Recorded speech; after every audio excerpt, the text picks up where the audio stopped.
Previously on Unturning. Surely you won't marry that woman. I will no longer inflict myself upon you. I am leaving.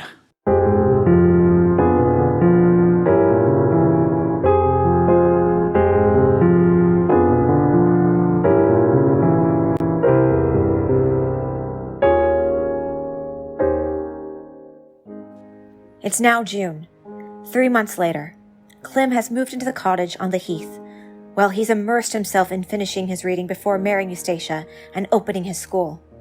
He has not spoken with his mother. Meanwhile, Thomasin sits inside her husband's inn, burdened by her 8-month pregnancy. Damon paces, as though agitated by the scent of Eustacia. I wouldn't have thought being with child would make you so ill. No, it's all right now. Wouldn't you feel better if you went out more? Don't you get restless staying in all day? I should go visit my aunt, I suppose. It's been so hard on her since Clym fought with her. To think he would just leave like that. But he lives nearby, doesn't he? In that little cottage at the edge of the heath until he's finished his studying. Then he and Eustacia will open a school. He's really gonna marry Eustacia Vi? Tomorrow, though Aunt says she won't go to the wedding. That sounds familiar. Surely you don't still hold it against her? No one is quite good enough for her family. But Eustacia is a lady. A foreign lady, of course, but even so. And she's been kind enough to us. She was the witness at our wedding, after all. I remember it well. Damon, if the baby is a girl, I should like to name her Eustacia. Eustacia? Don't you think that's a strange name? It would show how much we care for them, even if they have quarreled with Aunt. Oh, which reminds me. Aunt has some money to divide between me and Clym. I'm supposed to pick it up from her and deliver Clym his half, since he won't speak to her. But I just don't know if I can walk that far in my condition and in this heat. Would you go for me, Damon? Aunt is expecting me today, but you can wait to give Clym his share after the wedding as a present. You don't think it would be strange if I delivered it to them? I don't see why. My dear Thomasin, then of course I will. A hot summer afternoon on the heath, a week later. Mrs. Yeobright, sweating and feeling her age, is on the road to Clym's cottage when she meets her now daughter-in-law, Eustacia. Good day, Eustacia. I was just coming to see you. You've saved me the trouble of walking a long way. Indeed. I didn't expect you, seeing as you refused to attend my wedding. I was coming on business. If you'll pardon my asking, have you received a sum of money from Thomasin's husband? From Mr. Wildeve? I ask because Me? Receive money from Damon Wildeve? Now you're saying he paid me? I only was How dare you? Do you think me capable of every evil thing?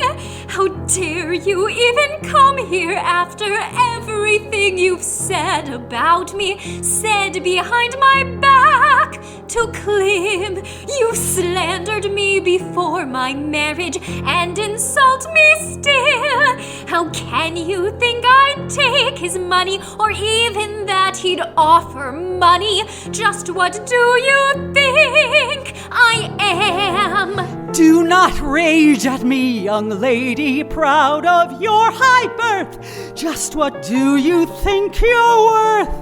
And I do not deserve this fiery temper you're so quick to show on my account.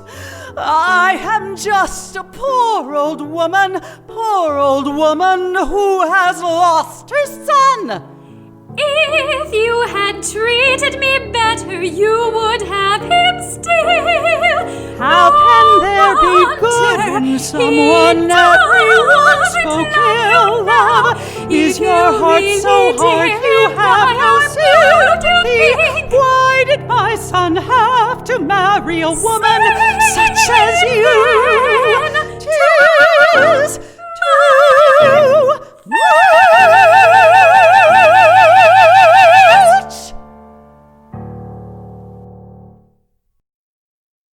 If you ever show my son one half the temper you've shown me today, you'll find he can be as hard as steel. Mrs. Yeobright exits. Eustacia stands seething as Clym enters from behind her, walking carefully. His vision has begun to fade with the intensity of his reading. Eustacia, what's wrong? I've just seen your mother, and I will never speak to her again. Why? She dared to say men pay for my favors. How could she say such a thing? Are you really so surprised? She's hated me since the moment I set foot here. We need to leave, Clym. There's nothing for us here. Take me to Paris. I don't care how humbly we live, if only it's in Paris and not on Egdon Heath. I wouldn't dream of going back. You've always known my heart is here. But at what price? Your reading is driving you blind. What you need is rest in Paris. With my vision now, it would be even harder to trade diamonds than to be a teacher. But even teaching may prove too difficult. That's why I've decided to become a sod cutter. It's honest work, and the fresh air will do me good. There's no chance of getting rich, it's true, but we will feast as kings on the bounty of our love.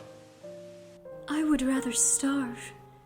You mock me. After everything I've given up because of you, what have I done to deserve this? You married in haste.